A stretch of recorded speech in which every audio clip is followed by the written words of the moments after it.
So muli magandang gabi po sa ating lahat at tayo po ay mag-share po ng daily devotion. Nandito na po tayo ngayon sa Book of Deuteronomy.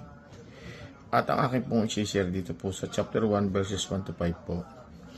At sinasabi nga po sa talatang ito, sinariwa ni Moises ang pangako ni Yahweh. Ito ang tagubilin ni Moises sa buong Israel nang sila ay nasa ibayo ng Jordan sa Araba. Ito ay nasa tapat ng Suf, sa pagitan ng bayan ng Paran, Topel, Laban, Haserot at Di Sahab. 11 araw ang paglalakbay mula sa Sinai hanggang sa Kadesh Barnea, kung sa kaburulan ng Sir dadaan. Nang unang araw ng 11 buwan ng 40 taon mula nang sila'y umalis sa Ehipto, sinabi ni Moises sa mga Israelita ang mga utos na binigay sa kanya ni Yahweh. Nalupig na niya noon ang mga haring Amoreo na sina Sihon ng Hesbon at Og ng Bashan na nakatira sa Astarot at Idrel. Ipinaliwanag ni Moises ang kautosang ito na sila'y nasa lupain ng Moab sa silangan ng Jordan. Amen. Purihin po ang Panginoon sa pagkabasa po ng banal na salita. Magandang gabi po sa ating lahat at muli tayo po ay mag-share sa ating daily devotion. Nasa Deuteronomy chapter 1 verse 6 to 10. Nang tayo nasa Sinai, ganito ang sinabi sa atin ni Yahweh na ating Diyos. Matagal-tagal na rin kayong nakatigil sa bundok na ito.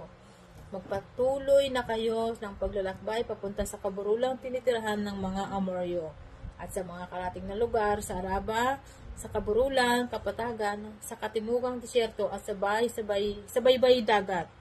Sa makatuwid ang buong lupain ng Kanaan at Lebanon hanggang sa ilog ng Euphrates. Sakupin ninyo ang lupain ito na inihanda ko para sa inyo. Iyan ang lupang ipinako sa inyo mga ninunong sina Abraham, Isaac at Jacob. Patuloy pa ni Moises, sinabi ko sa inyo noon na hindi ko na kayo kayang pamahalaang mag-isa. Pinarami kayo ni Yahweh na ating Diyos at ngayon ay sindami na tayo ng bituin sa langit. Amen. Magandang gabi po sa inyo lahat. Ang babasahin ko po ngayon ay Deuteronomy chapter 1 verse 11 to 15. Kayo naway dagdagan ng Panginoon ng Diyos ng inyong mga magulang na makalibog pa sa dami ninyo ngayon, at kayo naway pagpalain ng gaya na pinangako niya sa inyo. Paano madadala kung mag-isa ang iyong ligalig at ang iyong pasan at ang iyong pagkakaalitan? Kumuha kayo sa inyo ng mga lalaking pantas at nakakaalam at kilala ayon sa inyong mga lipi, at sila'y aking gagawing pangulo sa inyo. At kayo'y sumagot sa akin at nagsabi ang bagay na iyon, sinalita ay mabuting gawin namin.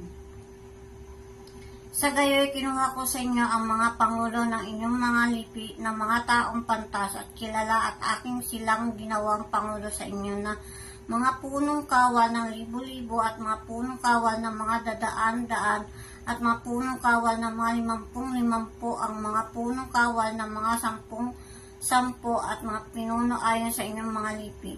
Amen. Ngayon babasahin ko po Deuteronomy chapter 1 verse 16 to 20.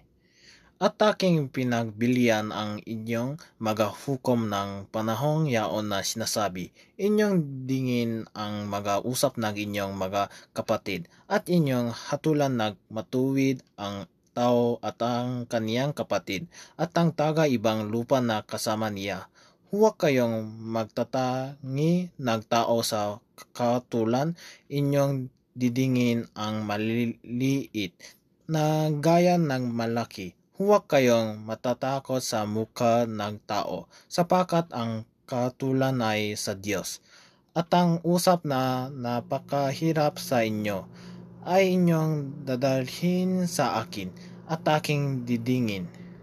At aking inutos sa inyo ng panahong yaon ang lahat ng mga bagay na inyong dapat gagawin. At tayo ay naglakbay mula sa Horeb at ating tinakhak yang buong malawak at kakilabot na ilang na inyong nakita sa daang patungo sa lupaing maburol ng mga Amerheo na gaya ni inutos ng Panginoon nating Diyos sa atin. At tayo dumating sa Kades Barnea. At aking sinabi sa inyo, inyong narating ang lupaing maburol ng mga Amerheo na ibinigay sa atin ng Panginoon nating Diyos. Amen. Mapagpalang gabi po sa ating lahat. Ang aking ibabahagi ngayon ay makikita sa Deuteronomy Kapitulo 1, versikulo 21 hanggang 25. Ito po ang nakasaad. Tingnan ninyo ang lupaing ibinigay niya sa inyo. Ang kinin ninyo ito ayon sa sinabi ng Panginoon, ang Diyos ng inyong mga ninuno. Huwag kayong matakot o manghina. Lumapit kayong lahat sa akin at sinabi, magpadala muna tayo ng mga tao para mag-espiya sa lupain upang masabihan nila tayo kung saan tayo dadaan at kung saan ang mga bayan na pupuntahan natin. Napag-isip-isip ko na mabuti ang planong iyon, kaya pumili ako ng 12 katao, isa sa bawat lahi. Lumakad sila at dumaan sa kaburulan at nakarating sa lambak ng Eshkol at nagmanman sila roon. Sa kanilang pagbalik, may dala sila sa ating mga prutas galing doon at ibinalita nila masagana ang lupaing ibinigay ng Panginoon na ating Diyos. Yan lang po. Purihin ng Panginoon. God bless. Magandang gabi po. Ang babasahin ko po ngayon ay Deuteronomy chapter 1 verses 26 to 30. From the desert of Kedemoth I sent the messenger to Sihon king of Heshbon of the faring peace, and saying, let us pass through your country. We will stay on the main road. We will not turn aside to the right or to the left. Sell us food to eat and water to drink for their price in silver. Only let us pass through on foot. As the descendant of Esau, who live in Seir, and Moabites, who live in Ar, did for us, until we cross the Jordan into the land the Lord, our God, is giving us. But Sihon king of Heshbon refused to let us pass through, for the Lord your God had made his spirit stubborn and his heart obstinate, in order to give him into your hands, as he has now done. Blessed day po everyone. Ako po ay magbabahagi ng Bible verse. Galing po ito sa Book of Deuteronomy chapter 1 verses 31 to 35. At ang sinasabi, and in the wilderness there you saw how the Lord your God cared you, as father cares his son, all the way you went until you reached this place. In spite of this, you did not trust in the Lord your God, who went ahead of you on your journey, in fire by night and in a cloud by day, to search out places for you to come and to show you the way you should go. When the Lord heard what you said, he was angry and solemnly swore, no one from this evil generation shall see the good land I swore to give your ancestors. Amen. Purihin po ang ating Panginoon. Maraming salamat po. God bless po everyone.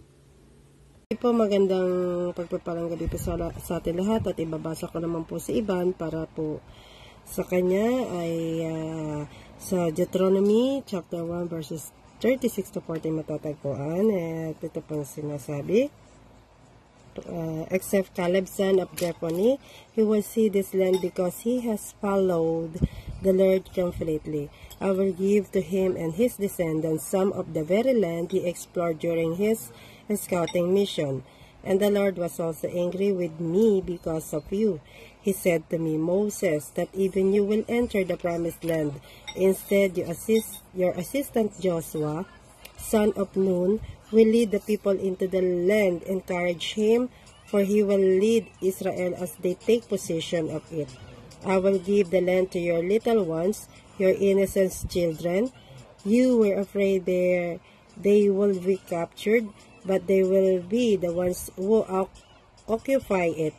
As for you, turn around now and go on back through the wilderness toward the Red Sea. Purihin ang Diyos sa pagkabasa ng kanyang mga salita. Praise God, Hallelujah, Amen. Good evening po sa ating lahat at ang aking pambabasahin ay matatagpuan sa Deuteronomy chapter 1 verses 41 to 46. At ito pang sabi, then you confess, we have sinned against the Lord. We will go into the land and fight for it, as the Lord our God has commanded us. So your men struck on their weapons, thinking it will be easy to attack the hill country.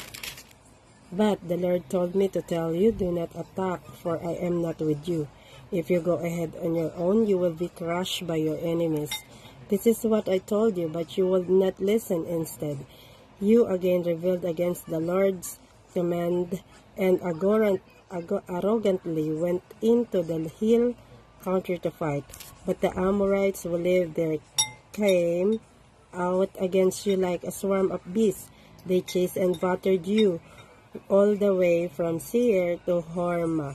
Then you returned and wept before the Lord, but he refused to listen.